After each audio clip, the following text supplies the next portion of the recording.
제가 오늘 여러분과 함께 예수님이 칭송하는 사람들이라는 제목으로 말씀을 좀 나누려고 합니다. 예수님이 이 땅에 계시는 동안에 칭찬하며 높이는 사람들이 있었습니다. 그들을 가리켜서 칭송하는 사람들. 예수님에게 칭송을 받으면 참 좋겠다, 이런 이제 생각을 갖는 거죠. 우리가 이런 질문을 보면서 나는 지금 예수님에게 칭송 받을 수 있을까? 이 정도는 한 번쯤 생각해 보면서 여러분이 이 말씀을 듣는다면 우리 모두에게 은혜가 되리라고 생각합니다. 여러분 인생을 살면서 아마 그런 경험들이 있으리라고 생각이 됩니다. 여러분의 기억에 남아있어. 누군가가. 그리고 그 사람을 이야기할 때마다 여러분의 입술에서 그 사람을 칭찬하고 높이는 그런 이야기를 하는 사람. 여러분의 인생을 살면서 그런 사람이 있는지요? 그런 사람을 만나신 적이 있는지요? 그런 사람과 관계를 맺으신 적이 있는지요?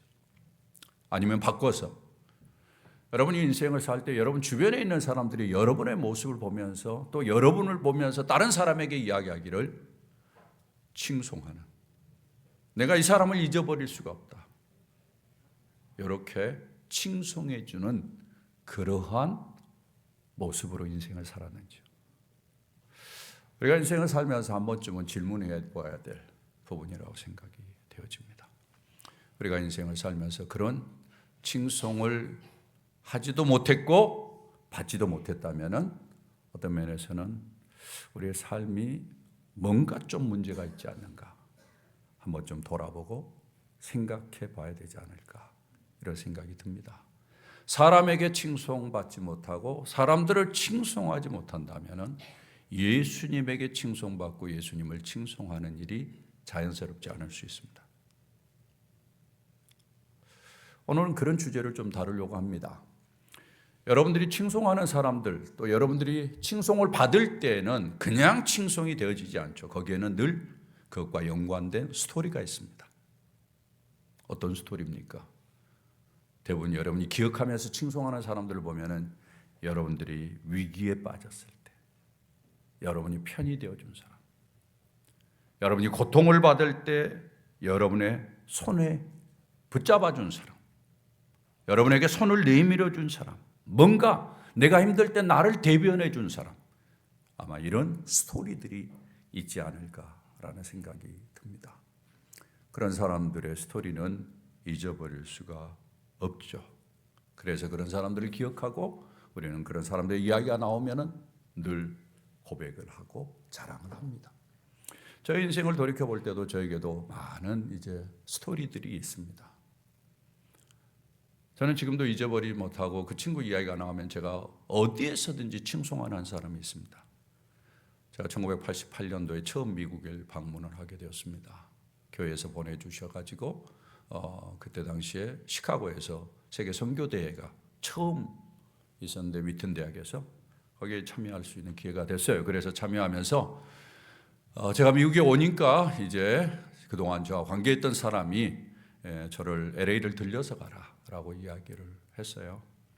물론 저희 가족인 누님이 또 LA에 계시기도 했지만은, 그래서 LA를 들려가라. 제가 인턴십을 할 때 도와줬던 그런 분인데 저에게 빚을 좀 졌기 때문에, 그래서 저를 이제 불러가지고 제가 LA를 들렸어요. LA를 들리면 꼭 방문하는 거 있죠. 어디입니까? 디즈니랜드. 디즈니랜드를 이제 방문하게 됐어요. 그래서 그 친구가 나를 내려다주고 저녁에 이제 오후에 몇 시쯤 이렇게 픽업하러 올게 해놓고 가놓고는 그 시간이 됐는데도 안 나타나는 거예요. 상당히 당황스러웠죠. 처음 방문했는데. 상당히 좀 그때 당시에 미국에 대해서 위험한 요소도 있다라고 그렇게 이야기를 들었기 때문에 그곳에서 다 가고 없는데 저만 이제 그 자리에 계속 남아 있는 것입니다. 새벽 2시까지 있었습니다. 새벽 2시까지. 근데 안 나타나는 거예요. 그래서 거기에서 밤을 새겠다라는 생각이 들어가지고 제게 전화번호가 하나 있었습니다. 제 친구가 대학 친구인데 미국에 먼저 이민을 갔어요. 그 친구 전화번호가 있어서 제가 참 새벽 2시지만은 참 미안한 마음을 무릅쓰고 전화를 했어요. 여차여차 해가지고 내가 이곳에 지금 와 있다. 어떻게 했으면 좋겠냐. 좀 도와줄 수 없겠느냐. 라고 했더니 그 친구가 전화를 끊고 부랴부랴 달려갔어요. 그리고는 저를 그 시간에 저희 집으로, 그 집으로 안내를 한 거예요. 그 집에 이제 아파트에 살고 있었는데 그곳이 그 친구가 결혼한 지 얼마 안 됐던 때였어요. 신혼이었어요. 근데 저를 불러서 그곳에서 재우고 그곳에서 아침을 먹이고 그리고 제가 돌아온 경험이 있습니다. 제가 이 사람을 잊어버릴까요? 잊어버릴까요? 잊어버리지 못합니다. 제가 어디에서든지 그 친구 이야기가 나오면은 이런 일이 있었다라고 그 친구를 제가 기억하고 그 친구를 자랑하죠. 그 친구가 지금은 캄보디아에 선교사로 가 있습니다. 사역을 잘하는 친구죠. 훌륭한 친구죠. 제 인생을 살면서 사실은 제가 기억하고 자랑할 수 있는 사람이 그 친구가 처음이었어요. 그때 당시. 그리고는 그 뒤로 이제 사실은 많은 분들이 저와 관계를 맺으면서 지금도 저는 자랑할 수 있는 분이 많이 있습니다. 제가 우리 교회를 섬기면서 우리 교회 곳곳에서 헌신하고 충성하고 희생하고 이런 분들을 보면 제가 어디를 가든지 기억하면서 자랑하는 그런 사람들이 많죠. 아울러서 제가 어떤 면에서는 다른 사람에게 기억돼 가지고 칭송의 대상이 된 경우도 있습니다. 제가 미국에서 유학을 할 때 학기제가 쿼러제였기 때문에 10주 만에 모든 것이 끝납니다. 1년에 4학기를 하니까 10주 만에 공부가 끝나는데 한두 주 동안에 손님이 오면 괜찮아요. 근데 학기가 끝나고는 8주, 9주 이때 손님이 오면은 이거 감당하기가 상당히 어렵습니다. 공부는 해야 되고 시험 준비도 해야 되고 또 논문 페이퍼는 써야 되고. 그런데 사람들이 그걸 계산하고 오나요? 아니죠. 무조건 오는 거죠. 그럼에도 불구하고 하나님께서 저에게 은혜를 주셔서 부지런히 섬겼습니다. 잘 섬겼습니다. 6개월 지나고 난 다음에 제가 유학 간 지 6개월이 지나고 난 다음에 손님들이 오는데요. 뭐 그냥 정신없이 왔어요. 그럼에도 불구하고 열심히 섬겼습니다. 제가 유학을 마치고 딱 돌아왔더니 저희 학교에 딱 소문이 났어요. 그러면서 다른 사람들이 막 하는 이야기가 우리 교수님이 그러는데 신보은 교수님이라고 계시거든요. 그분이 이제 소문을 낸 거예요. 김만영 목사가 오는 사람들마다 그렇게 대우를 잘했대더라. 칭송해 주는 거죠. 과분한 생각이 들었습니다만 인생을 살면서 이렇게 내가 칭송할 사람이 많고 내가 다른 사람으로부터 기억되고 칭송을 받는다면 저는 그 사람의 삶은 결코 실패하지 않는 삶이라고 믿습니다. 우리 주님께서 오늘 우리들에게 보여주는 부분은 바로 그런 부분입니다. 오늘 우리가 읽은 이 말씀은 아주 유명한 말씀이에요. 이 말씀이 마태복음에만 있습니다. 이 말씀의 특징이 있어요. 이 말씀은 비유 같아요. 은유 같아요. 왜냐하면 양과 염소가 나오니까. 그럼에도 불구하고 다른 특징을 가지고 있어요. 어떤 특징을 가지고 있느냐 하면은 천상에서 하나님 나라에서 심판대 앞에서 이루어지는 일과 같이 생생하게 그 모습을 보는 것 같아요. 양의 행동들, 염소의 행동들을 생생하게 드러내면서 거기에 대해서 심판하는 모습들, 상급을 베풀고 저주를 하는 모습들이 생생하게 나 있어요. 예수님께서 참 어떻게 이렇게 말씀하셨을까라는 것을 생각할 때 사람들에게 이해가 쉽기 위해도록 하기 위해서 비유를 사용하셨고 어떤 면에서 예수님께서 지금까지 이야기한 것처럼 심판과 재림에 대해서 이야기하셨는데 그것이 어떻게 벌어질 것이다라는 것을 좀 생생하게 그림을 그리듯이 사람들이 이해했으면 좋겠다라는 마음으로 아마 그러지 않았을까라는 생각이 듭니다. 내용을 보시면은 여러분이 31절에 이렇게 시작합니다. 인자가 자기 영광으로 모든 천사와 함께 올 때 자기 영광의 보좌에 앉으리니 이 말씀이 참 중요한 말씀이에요. 이 말씀의 배경을 이야기해 주는 거예요. 여기에 인자는 예수님을 이야기합니다. 예수님이 자기 영광으로 오는데 천사들과 함께 온다라고 이야기합니다. 예수님이 재림한 장면을 보여주는 거예요. 예수님이 사실은 지금 돌아가시지도 않았어요. 죽지도 않았어요. 그러나 예수님께서 지금 다시 이 땅에 오실 것에 대해서 이야기를 하고 있는 거예요. 그걸 생생한 그림을 보듯이 그려주는 겁니다. 천사들과 함께한다. 영적인 존재들과 함께 온다라는 사실을 보여주고 있어요. 그러면서 이야기하기를 영광으로 오는데 자기 영광의 보좌에 앉는다, 이런 표현을 하고 있어요. 자기 영광의 보좌, 예수님이 앉아 계시는 그곳이 영광의 자리라는 것을 보여주고 있는 거예요. 그러면서 이야기하기를 32절에 모든 민족이 그 앞에 모일 것이다. 모든 민족들이 모아질 터인데 그 모아지는 민족들이 양과 염소로 구분될 것이다, 이렇게 이야기를 하고 있어요. 그러니까 예수님이 재림하는 때가 곧 모든 민족에게는 양과 염소로 나누는 심판의 때인 것을 보여주고 있는 거예요. 예수님의 재림이 심판을 의미한다라는 것을 지금 보여주는 거예요. 그러면서 14절에 보면은 그때 뭐라고 이야기합니까? 임금이, 이렇게 이야기해요. 34절에 그때 임금이, 앞에 인자가 이렇게 시작했는데 여기서는 임금으로 바뀌었어요. 여기에 임금은 누굴 이야기하는 거냐? 예수님을 이야기하는 거예요.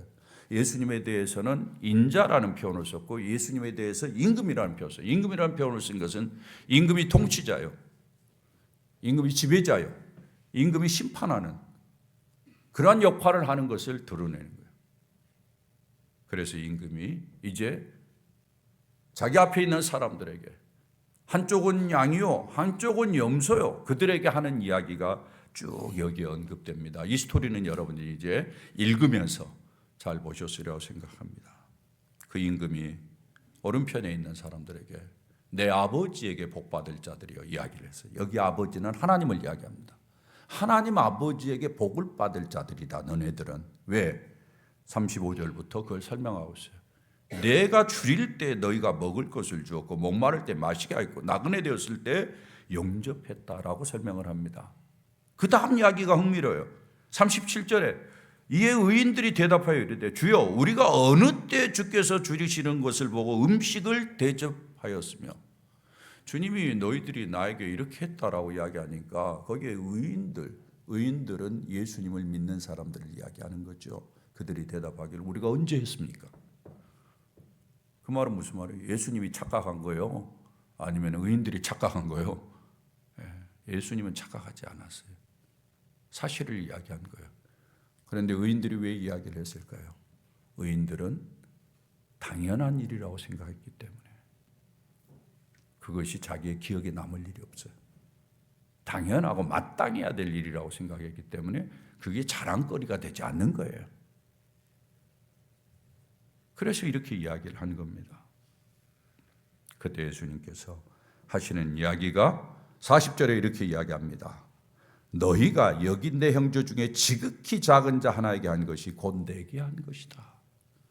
예수님에게 직접적으로 하지 않았어도 지극히 작은 자에게 한 것을 내가 기억한다. 지극히 작은 자에게 한 것을 내가 귀히 여긴다. 이 이야기를 주님께서 하는 거죠. 이건 상당히 중요한 이야기를 하고 있습니다. 예수님께서 지금 뭘 보느냐를, 예수님께서 무엇에 주의하고 계시는가를 우리에게 보여주는 거죠. 그 다음에 뭘 이야기를 하는 거니? 왼편에 있는 염소에 대해서 이야기를 합니다. 그들에 대해서 41절에 뭐라고 이야기하는 걸 보세요. 왼편에 있는 자들에게 이르시되 뭐라고 이야기합니까? 저주를 받은 자들아, 나를 떠나 마귀와 그 사자들을 위하여 예비된 영원한 불에 들어가라. 저주를 이야기하고 영원한 불, 이건 뭘 상징하는 거죠? 지옥불을 이야기하는 거예요. 거기에 들어가라고 주님께서 이야기를 하는 거예요. 왜? 이유가 있어요. 너희들이 내가 줄일 때 주지 아니하고 목마를 때 해주지 않았다. 너희들이 하나도 배려하지 않았다. 그들이 이야기합니다. 흥미로운 이야기 44절. 그들도 대답하여 이르되 주여, 뭐라고 이야기합니까? 다 같이요. 우리가 어느 때 주께서 줄이신 것이나 목마르신 것이나 나그네 되신 것이나 헐벗으신 것이나 병드신 것이나 옥에 갇히신 것을 보고 공양하지 아니하다 이거. 누가 또 착각을 일으키는 거예요? 예수님은 안 했다라고 이야기하는. 근데 이 사람은 뭐예요? 했다라고 주장하는 거예요. 왜 했다라고 주장했을까요? 그들은 평상시 때 모든 행동을 할 때 자랑하기 위해서 그런 동기를 가지고 행동을 한 거예요. 폼 잡기 위해서 행동을 한 거예요. 그러니까 자기가 한 행동을 조금이라도 기억하면서 언제 안 했습니까? 다 했다라고 이야기를 하는 거죠. 주님이 하는 이야기입니다. 45절에 내가 진실로 너희에게 이르노니 이 지극히 작은 자 하나에게 하지 아니한 것이 곧 내게 하지 아니한 것이니라. 주님이 그렇게 말씀을 하셔요. 무슨 이야기입니까? 작은 자 하나에게 너희들이 작은 자를 함부로 대했다. 그들을 소홀히 여겼다. 주님이 지적하는 거죠. 그러면서 그들을 영벌에 의인들은 영생에 들어갈 것을 주님께서 말씀을 하시면서 이 이야기가 마무리돼요. 여러분들이 생생하게 아마 마지막 예수님께서 오셔서 어떤 일이 벌어질 것인가를 그림처럼 볼 거예요.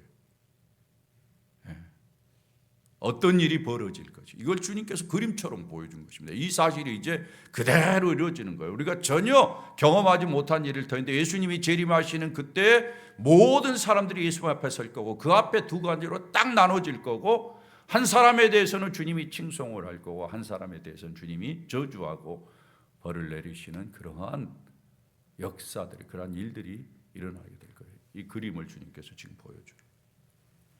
예수님께서 지금 이 이야기를 하신 이유가 뭘까? 예수님께서 이것을 통해서 드러내고자 하는 것이 뭘까? 지금까지 우리가 봐온 것처럼 예수님께서 종말을 이야기했어요. 그리고 예수님의 재림에 대해서 이야기를 했어요. 그리고 예수님이 이제 죽음으로 나아가는 자리에 이 과정에서 지금 이 이야기를 하나 더 하고 있어요. 이걸 통해서 예수님께서 드러내 보이시는 것 몇 가지가 있습니다. 여러분이 가지고 있는 주보에 세 번째 문제, 설교의 간지를 보시면은 세 번째 문제에 제가 세 가지를 정리를 했는데 한번 보시길 바랍니다. 첫 번째, 다 같이 한번 읽어볼까요? 시작. 예수님은 하나님의 영광의 보좌에 앉으신다. 예수님께서는 재림의 때에 하나님의 영광의 보좌에 앉으신다라는 이야기를 하고 있어요. 이 말은 다른 말로 바꾸면 예수님이 하나님이시다. 예수님이 하나님의 능력과 하나님의 영광을 가지신 분이다라는 사실을 예수님께서는 이 사건을 통해서 보여주고 있는 거예요. 오늘 성경에 31절을 인자라고 시작을 했어요. 그 인자에 대한 표현이 성경에 많이 나옵니다. 특별히 구약 성경에 나오는데 다니엘서 7장 13절에 보면은 이런 표현이 있습니다. 여러분 한번 보시기를 바랍니다. 내가 또 밤 환상 중에 보니 인자 같은 이가, 이렇게 이야기해요. 인자 같은 이가. 여기에 인자는 누구를 예언한가 하면은 바로 예수님을 예언하는 것입니다. 구약의 인자라는 표현은 예수님을 지칭하는 거예요. 스가랴서에 14장에 이런 표현이 있습니다. 5절에 스가랴서 14장 5절. 거기에 보면은 그 산 골짜기는 아셀까지 이를지라 너희가 그 산 골짜기로 도망하되 유다 왕 우시야 때 지진을 피하여 도망하던 것 같이 하리라. 나의 하나님 여호와께서 임하실 것이요. 여기에 보면은 나의 하나님 여호와께서 임하실 것이요. 여기에 하나님이 임하는 것에 대해서 이야기를 합니다. 바로 예수 그리스도가 이 땅에 오시는 것을 상징적으로 표현하는 건데 예수님을 하나님이라고 이야기해요. 인자, 그러니까 예수님이 이 땅에 오시는데 그 내용을 보면 다니엘서 13장 14절에 보면은 어떤 표현이 있는 거니? 여러분 14절을 한번 보시기를 바랍니다. 14절에 보면은 제일 마지막 배예요. 그의 권세는 밑에서 둘째 줄, 셋째 줄, 그의 권세는 소멸되지 아니하는 뭐라고 이야기합니까? 영원한 권세요. 이렇게 이야기해요. 예수 그리스도의 권세. 첫 번째 보면은 그의 영광과 권세에 대해서 이야기를 하고, 그러니까 인자가 오는데 인자는 영광과 권세를 가지신 분이고 그가 하나님인 것을 이야기를 해주고 있어요. 그러니까 실제로 지금 예수님이 인자라는 표현을 썼을 때는 그 의미를 담고 있는 거죠. 그리고는 그가 영광으로 하나님의 영광을 가지고 있다라는 거예요. 여러분들이 이사야서 6장을 보면은 그 하나님의 보좌의 영광이 얼마나 찬란한지를 이야기해 주고 있는데요. 6장 1절에 보면 이렇게 이야기를 하고 있습니다. 우시야 왕이 죽던 해 내가 본즉 이사야 선지자가 환상을 봤어요. 어떤 환상이냐? 주께서 높이 들린 어디에 앉으셨다? 보좌에 앉으셨는데 그 여자락은 성전에 가득했고 하나님이 앉으신 보좌의 모습을 보여주는 거예요. 3절에 보면은 뭐라고 이야기합니까? 우리 다 같이 한번 3절을 읽어볼 수 있기를 바랍니다. 같이 읽습니다. 서로 불러 이르되 거룩하다 거룩하다 거룩하다 만군의 여호와여 그의 영광이 온 땅에 충만하다. 보좌에 앉으신 하나님의 영광이 온 땅에 어떠하다? 충만하다. 보좌는 영광과 영광이 찬란한 하나님의 영광을 소개해 주는 거예요. 에스겔서에도 보면은 에스겔서 1장 26절에 이런 이야기가 있습니다. 그 사방 광채의 모양은 비 오는 날 구름에 있는 무지개 같으니 이는 하나님의 영광의 모양이라. 여기에 보면은 예수님께서 인자로 자기 영광으로 영광의 보좌 이런 개념들을 쓰고 있는데 이건 뭔가 하면 예수님이 바로 하나님의 보좌를 같이 누리고 하나님의 영광을 같이 누리는 분이다라는 것을 예수님이 드러내요. 예수님이 이야기를 하면서 제일 먼저 재림하실 그 예수님의 모습이 어떤 모습인가를 보여주는 거예요. 왜 이렇게 보여주는 거예요? 예수님께서 하고 싶은 이야기가 있을 거예요. 내가 앞으로 사람들에게 우습게 여김을 당할 것이다. 사람들이 나를 침뱉고 나를 모욕하고 그럴 것이다. 그러나 내가 다시 올 때 내가 보잘것없이 죽어가는 것 같지만은 내가 다시 올 때 하나님의 영광, 하나님의 보좌 그 영광을 가지고 올 것이다 라는 것을 이야기를 하면서 너희들이 만나고 있는 지금 내가 어떤 존재인가 그걸 잊어버리지 않고 그것을 생각하면서 살 것을 주님께서 부탁하고 있는 거예요. 이것은 다른 말로 바꿔 이야기한다면은 주님께서 하나님이시다라는 이야기를 하지만은 실제로 주님이 많은 것을 암시하고 있는 구약에 예언된 인자가 나요. 지금 이 자리에 있는 인자가 나요. 그리고 앞으로 재림할 인자가 예수 그리스도라는 거예요. 그 말은 무슨 말이에요? 역사의 시작과 마지막과 현재가 전부 다 누구로 연결되어 있다라는 거예요? 예수 그리스도로 연결되어 있다는 것. 그 예수 그리스도는 하나님이라는 거죠. 역사를 보면서 예수 그리스도를 중심으로 볼 것을 주님께서 암시하고 있고 너희들의 인생을 살면서 예수 그리스도를 만날 때 너희들의 삶의 의미가 있지만 너희들의 삶의 처음과 마지막의 의미가 있지만 그렇지 않으면 아무것도 아니다라는 것을 보여주고 있는 거예요. 이런 형편으로 봤을 때 우리가 예수 그리스도를 알고 예수 그리스도를 만나고 예수 그리스도 안에서 인생을 산다라는 것이 얼마나 큰 축복인가라는 생각을 하게 됩니다. 할렐루야. 사랑하는 여러분, 예수를 믿고 예수 안에서 역사의 처음 예언된 분이요 오신 분이요 나중에 다시 오실 그 예수 그리스도 역사를 통치하시고 지배하고 다스리시는 그리고 마지막에 심판까지 하시는 그 예수 그리스도를 내가 모시고 사는 것이 가장 큰 축복이고 영광인 것을 믿으시고 이것이 얼마나 내게 감사하고 황송한 일인가를 늘 감격하면서 인생을 살아가는 여러분 될 수 있기를 주의 이름으로 부탁합니다. 저는 하나님께서 여러분의 눈을 벗기셔서 여러분의 눈을 여셔서 예언된 예수 그리스도 이 땅에 오신 예수 그리스도 다시 오실 예수 그리스도를 한눈에 보면서 내 자신을 보고 한눈에 보면서 역사를 보고 모든 것을 다스리시는 그 예수 그리스도의 섭리 안에서 모든 것을 보면서 인생을 살아가는 그러한 눈을 열어주시기를 주의 이름으로 축원합니다. 그렇게 인생을 살 때 여러분의 인생은 결코 실패하지 않습니다. 할렐루야. 네. 꼭 기억하십시오. 여러분 가운데 아직도 예수 그리스도를 마음속에 모시지 못하고 예수 그리스도를 가운데 놓고 배회하는 분이 계십니까? 그렇다면 예수 그리스도를 중심에 모십시오. 그러면 여러분 결코 후회 없는 모시는 인생을 살아가리라고 저는 믿습니다. 그런 은혜가 우리 모두에게 있기를 부탁합니다. 꼭 부탁해요. 저랑 함께 신앙생활하면서 여러분들이 예수 그리스도를 겉돌지 마세요. 예수 그리스도 없으면 여러분 인생 꽝입니다. 예수 그리스도 없으면 인생 낯생입니다. 두 번째로 이야기하는 것이 있습니다. 다 같이 한번 읽어볼까요? 시작. 모든 사람들은 심판의 때에 두 종류로 분류된다. 오늘 성경에 보면은 심판의 때 두 종류.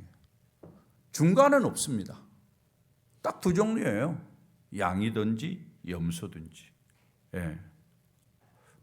성경이 계속해서 강조해서 구약 성경에도 그렇고 신약 성경에도 그렇고 계속해서 이야기하는 것은 이 땅의 사람은 두 종류. 예수 믿는 사람의 양이 위치에 있든지 아니면 염소에 있든지 중간은 없습니다. 심판의 때는 더 분명해집니다. 양이든지 염소든지. 오른편에 있는 양이 갖고 있는 의미가 있습니다. 잘 주목해서 보십시오. 성경에 보면은 그들을 가리켜서 예수님이 뭐라고 이야기합니까? 하나님께 복을 받은 자들이다, 이렇게 이야기를 했어요. 여러분 다 양이시죠? 아멘 안 해요? 여러분 다 양이시죠? 예, 예수 믿는 사람은 양이라고 이야기해요. 여러분 하나님께 다 복받은 자들인 줄 믿으시죠? 예, 아멘. 우리는 하나님께 복받은 자들이. 예. 또 뭐라고 이야기하는 건 창세로부터 예비된 나라가 있다. 여러분 보세요. 우리가 받은 복은 하나님의 나라의 복인데 이것이 언제부터 예비됐다? 창세부터. 하나님이 창세부터 나를 기억하고 내 이름을 아시고 그리고 나에게 줄 상급과 나에게 줄 보상을 다 준비하시고 이끌어 오셨다라는 말씀이에요. 여러분 눈이 이걸 볼 수 있기를 바랍니다. 저는. 여러분 보셔야 돼요. 하나님이 창세전부터 나를 섭리하시면서 오늘 여기까지 인도하시고 앞으로 나를 인도해 가시면서 내게 이 상급을 주실 환상을 보시면서 인생을 사시기를 주의 이름으로 축원합니다. 그 이야기를 하고 있는 거예요. 그리고 여기에 보면 오른편에 있는 자를 의인이라고 그래요. 여러분 우리가 어떻게 의인입니까? 우리는 죄인 중에 죄인이죠. 괴수 중에 괴수죠. 안 그렇습니까? 예수 믿었다고 하면서도 우리 안에 아직도 내면에 잠겨져 있는 죄악된 모습들이 있잖아요. 시기와 질투와 원망과 불평과 이런 것들이 우리 안에 있잖아요. 죄성이 우리 안에 가득하잖아요. 그런데 주님은 우리를 가리켜서 뭐라 불러요? 의인이라 불러요. 의인이라. 왜? 왜 의인이라 불러요? 예? 예수 그리스도를 통해서 우리의 모든 죄악을 용서했기 때문에. 그래서 여러분 로마서를 보세요. 로마서에 계속 뭐라고 이야기합니까? 의롭게 되었다 너희들이. 의롭게 되었다를 강조하잖아요. 우리가 죄가 있죠 여전히. 그러나 주님은 우리의 죄를 보지 않고 우리 앞에 있는 누구를 보는 거예요? 예수 그리스도를 보는 거예요. 예수 그리스도를 보면서 우리의 죄악을 다 감추시고 예수 그리스도의 의로운 행동을 통해서 우리를 어떻게 여긴다는? 의인으로 여긴다는 것입니다. 할렐루야. 우리 같이 죄인이 예수 하나님께 의인으로 여겨진다는 것 얼마나 감사한지 몰라요. 오른편이 가지고 있는 특징들이 있어요. 이 사람들을 보면은 보이지 않는 것, 아주 적은 것을. 여러분 어때요? 예수 믿고 나서 여러분들이 변한 것 중에 하나를 이야기한다면 보이지 않는 것에 관심이 있죠. 여러분이 약한 사람들, 작은 자라고 생각되는 사람들을 세상 사람들은 우습게 여기잖아요. 그러나 여러분 우습게 여겨요? 여러분도 우습게 여기나 보네. 아니죠. 여러분 모든 사람을 다 존중하죠. 그의 외모에 따라서 판단하지 않죠. 오히려 약한 자들을 돌아보고 약한 자들을 배려하고 그런 모습으로 살아가지 않습니까? 제가 상당히 불안해지네. 그러지 않습니까 우리? 그렇잖아요. 그 다음에 오른쪽에 있는 특징이 뭐예요? 자기가 좋은 일을 했음에도 불구하고 기억해요? 안 기억해요? 안 기억해요. 여러분 좋은 일을 했음에도 안 기억하시죠?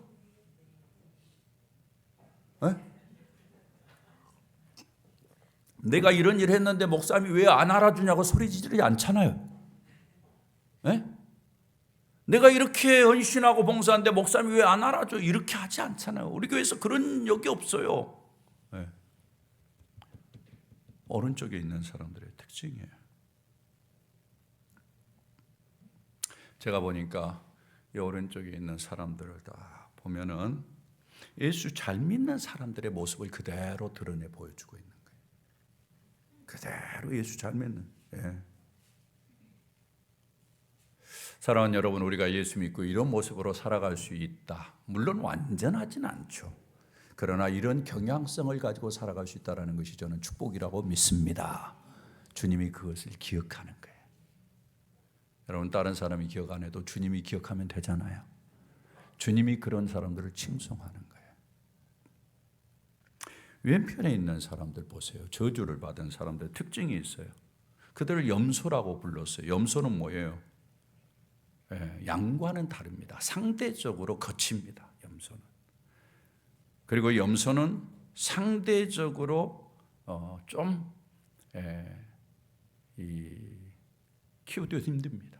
불편하게 만듭니다. 여러분 염소 다 보시면 알겠지만은 섬에 염소 두면 섬 엉망으로 다 만들어 본다.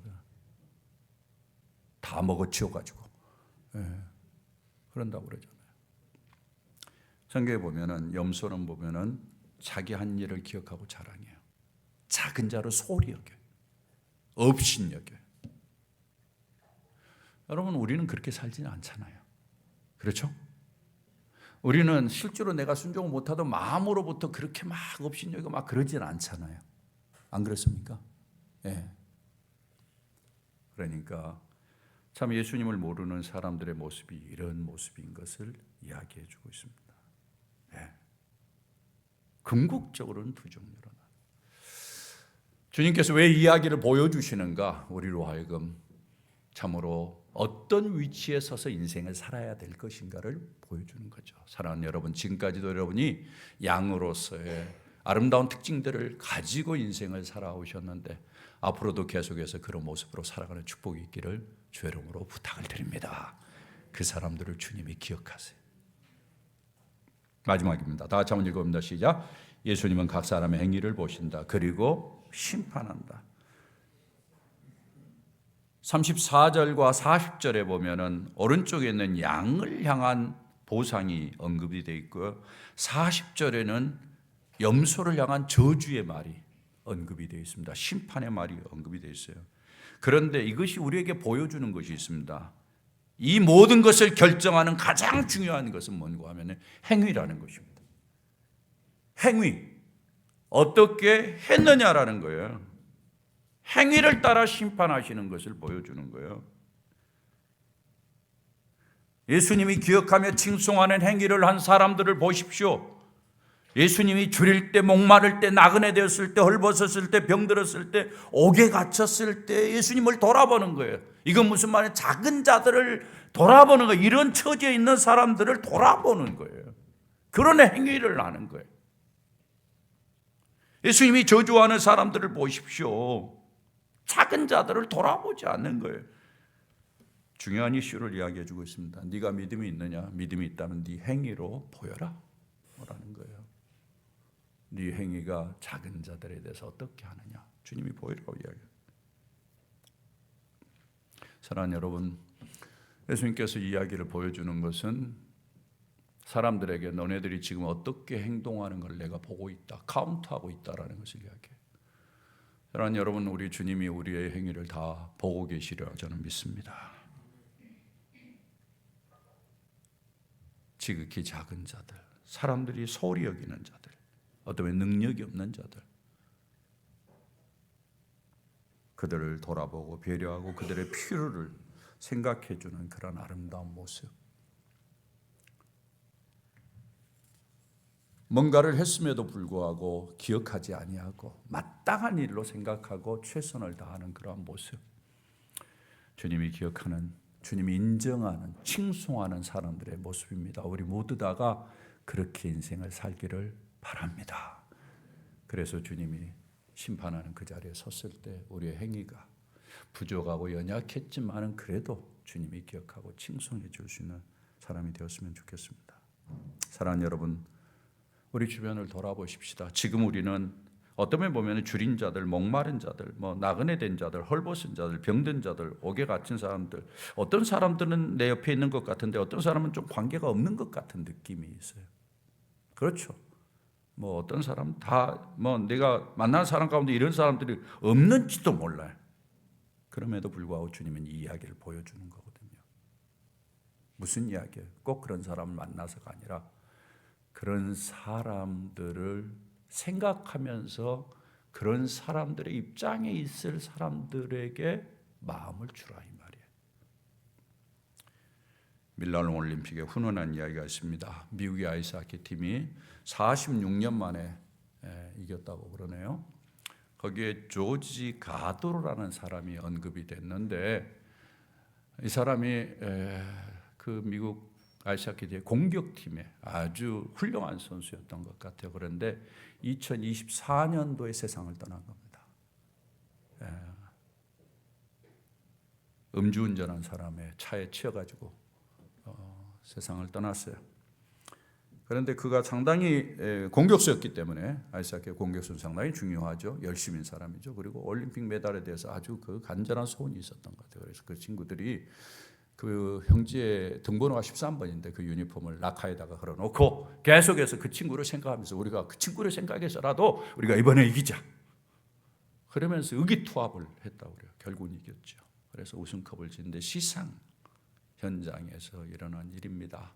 시상을 받고 다 기념 촬영을 하는데 선수 2명이 빠져나와 가지고는 관중석을 향해서 막 달려가는 거예요. 그래서 관중석에 가서 봤더니 관중석에 조그만 아이 2명을 데리고 왔어요. 그리고는 사진을 찍는 가운데 그 아이들 2명을 품에 안고 사진을 찍는 거예요. 누군가 했어요, 사람들이. 그런데 그 아이들이 바로 세상을 떠난 조지 가든의 아이들이었어요. 제가 그 모습을 보면서 다 즐겁고 행복한 때 외로울 그 2 아이들을 배려하는 모습이 참 귀하다. 사람 인생을 살면서 다 소홀히 여기기 쉽잖아요. 또 자기가 흥분하고 자기가 좋으면 거기에 취해서 살기 쉽잖아요. 그런데 약한 사람들을 생각하고 다른 사람이 어떻게 여길까를 생각하면서 배려할 줄 알고 또 행동을 조심할 줄 알고 자기의 기쁨도 절제할 줄 알고 이런 모습으로 살아가는 것이 작은 자들을 돌아보는 행위가 아니겠는가라는 생각이 들어요. 미국의 미식축구의 슈퍼스타로 아주 잘 알려진 조 버로우라는 청년이 있습니다. 제가 오늘 스포츠 이야기만 하게 되는데 참 영웅과 같은 행동을 했어요. 그가 2019년도에 미국 대학 미식축구의 최고 선수상을 받았어요. 그가 시상식에서 한 코멘트가 아주 유명한 영향을 끼칩니다. 그가 오하이오주의 제일 가난한 지역에서 자랐어요. 에센스라는 지역인데 그가 시상식에 딱 올라가 가지고 하는 이야기가 이 모든 영광을 나는 오늘 또 저녁을 해결하지 못하고 살아가는 30%에 해당되는 내 고향의 아이들에게 이 영광을 돌리고 싶다 이야기를 했어요. 학교에 급식이 없으면은 끈이를 잊지 못하는 학생들이 있었던 거예요. 아이들이 있었던 거예요. 그가 그렇게 성공하면서 그 아이들을 생각합니다. 그리고는 그들에게 영광을 돌린 이 이야기를 듣고 미국이 전체가 난리가 났어요. 하지만 미국에 있는 수많은 사람들이 헌금을 해가지고 그 오하이오의 에센스라는 그곳에 푸드코트를 준비하고 그래가지고 이들을 다 먹인 거예요. 사랑하는 여러분, 오늘날 우리에게 주린 자가 누굽니까? 여러분 곁에 있는 목마른 자는 누군가요? 나그네는 누군가요? 헐벗은 자는 누군가요?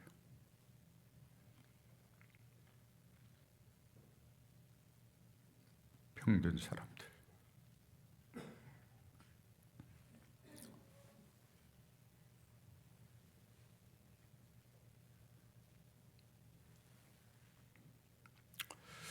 주님이 우리에게 부탁합니다.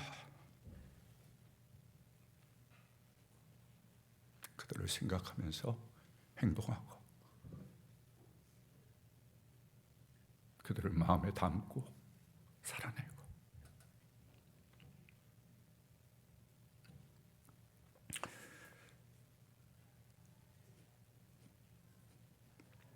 인생의 마지막에서 다른 사람이 아니라 우리 주님에게 기억되고 칭찬받고 칭송받는 우리 모든 식구들이 되기를 주의 이름으로 축원합니다.